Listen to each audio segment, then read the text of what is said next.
ಈಗ ದ್ವೇಷ ಭಾಷಣ ನಿಲ್ಲಬೇಕೋ ಬೇಡವೋ ನೀವು ಹೇಳಿ ಮಾಧ್ಯಮದವರು. ಅಲ್ಲ, ಅದು ವಾಕ್ ಸ್ವಾತಂತ್ರ್ಯ ಕೂಡ ಕಡಿವಾಣ ಹಾಕ್ದಂಗೆ ಆಗುತ್ತೆ. ವಾಕ್ ಸ್ವಾತಂತ್ರ್ಯ ಅಂದರೆ ಬಾಯಿಗೆ ಬಂದಂಗೆಲ್ಲ ಬೈಬೋದಾ? ಅಂದರೆ ಸ್ಪಷ್ಟತೆ ಇಲ್ಲ ಅಂತಿದ್ದಾರೆ. ಇಲ್ಲ, ಎಲ್ಲ ಸ್ಪಷ್ಟತೆ ಇದೆ. BJP-ಅವ್ರಿಗೆ ಸ್ಪಷ್ಟತೆ ಇಲ್ಲ ಅಷ್ಟೇ. ಅವ್ರು ಸರಿಯಾಗಿ ಓದಿದ್ರೆ ಅವ್ರಿಗೆ ಅರ್ಥ ಆಗುತ್ತೆ. ಯಾಕಂದರೆ ಗೊತ್ತಿದೆ. ಅವ ದ್ವೇಷ ಭಾಷಣ ಮಾಡೋದೇ ಅವರೇ ಅಲ್ವಾ? ಯಾರು ಟಾಪ್ ಲೀಡರ್ ಇದ್ದಾರಲ್ಲ, ಮೋದಿಯವರಿಂದ ಹಿಡಿದು ಅಮಿತ್ ಶಾಯಿಂದ ಹಿಡಿದು ಎಲ್ಲ BJP ನಾಯಕರುಗಳು ದ್ವೇಷ ಭಾಷಣ ಮಾಡ್ತಾನೇ ಇರ್ತಾರೆ.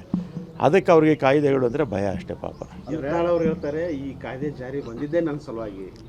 ಇಲ್ಲ ಆಮೇಲೆ ದ್ವೇಷ ಭಾಷಣ BJP-ಯವರು ಮಾಡಿದಷ್ಟು ಯತ್ನಾಳವರು ಇಲ್ಲ. ಅವರು BJP-ಯವರು ಅಷ್ಟಿದಿಲ್ಲ. BJP-ಯವರೇ ಅತಿ ಹೆಚ್ಚು ದ್ವೇಷ ಭಾಷಣ ಮಾಡೋದು. ಅದರಲ್ಲಿ ಅವರು ಮೆಂಟರ್ಸ್ ಇದ್ದಾರಲ್ಲ, RSS, ವಿಶ್ವ ಹಿಂದೂ ಪರಿಷತ್ತು, ಅವರೆಲ್ಲ ಹೇಳ್ಕೊಡ್ತಾರೆ. ಅದೇ ರೀತಿ ಇವರು ಮಾಡ್ತಾರೆ ಅಷ್ಟೇ. ಇದು ಹೇಟ್ ಭಾಷಣ ನೋಡಿ, ಇದು ಎಲ್ಲರಿಗೂ ಅನ್ವಯಿಸ್ತದೆ, ಬರೀ BJP-ಅವ್ರಿಗಲ್ಲ, ಆಮೇಲೆ ಎಲ್ಲರಿಗೂ ಅನ್ವಯಿಸ್ತದೆ. ಈಗ ನೋಡಿ, MB ಪಾಟೀಲ್ ಹೇಳಿದಾಗೆ ನಾನೇನಾದರೂ ದ್ವೇಷ ಭಾಷಣ ಮಾಡಿದ್ರೆ ನನ್ನ ಮೇಲೂ ಕೇಸ್ ಹಾಕ್ಬೋದು.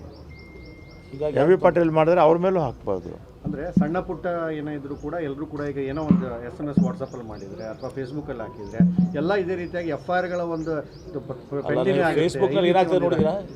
AI-ದಾಗ ನೋಡ್ತಾ ಇದ್ರಾ ಏನೇನಾಗ್ತದೆ? ಎಷ್ಟು ಜನ ಹೆಣ್ಮಕ್ಳಿಗೆ ಇವತ್ತಿನ ದಿವಸ ಅವ್ರ ಮುಖ ಹಾಕಿ ಕೆಳಗಡೆ ಇವತ್ತಿನ ದಿವಸ ಇದು ಮಾಡ್ತಾ ಇದ್ದಾರೆ. ಇದೆಲ್ಲ ನಡೀತದ? ನಡೀತದೆ ಇದೆಲ್ಲ? ಆಮೇಲೆ ಸಮಾಜ ಎಲ್ಲ we should have book a case against those. AI-ದಲ್ಲಿ ಏನು ಬೇಕಾದ್ ಮಾಡ್ತಾ ಇದ್ದಾರೆ. ವಾಯ್ಸು ಗೀಸು ದುರುಪಯೋಗ ಆಗ್ತಾ ಇದೆ. ಆದ್ರೆ ವಿಶೇಷವಾಗಿ ಹೆಣ್ಮಕ್ಳಿಗೆ ಅಂತರೂ ಹೆಣ್ಮಕ್ಳಲ್ಲಿ ಇವತ್ತಿನ ದಿವಸ AI-ದಲ್ಲಿ ಇದರಲ್ಲಿ ಹೆಣ್ಮಕ್ಳಿಗೆ ಎಷ್ಟು ಅಸಹ್ಯ ಮಾಡ್ತಾರೆ. ಅವ್ರು ಫೇಸ್ ಇಡ್ತಾರೆ, ಕೆಳಗಡೆ ಏನೇನು ಮಾಡ್ತಾರೆ. ಯಾರನ್ನೂ ಬಿಟ್ಟಿಲ್ಲ ಅವತ್ತಿನ ದಿವಸ. ಇವೆಲ್ಲ ನಿಲ್ಬೇಕಲ್ಲ. ಇದು ಅದರ ಅಂಡರಲ್ಲಿ ಬರುತ್ತೆ. ಪ್ರತಿಯೊಬ್ಬರು ಬರ್ತಾರೆ. ನಾವೇನು ತಪ್ಪು ಮಾಡಿದರೆ ನಾವು MB ಪಾಟೀಲ್ ಬೈದ್ರು MB ಪಾಟೀಲ್ ಬರ್ತದೆ.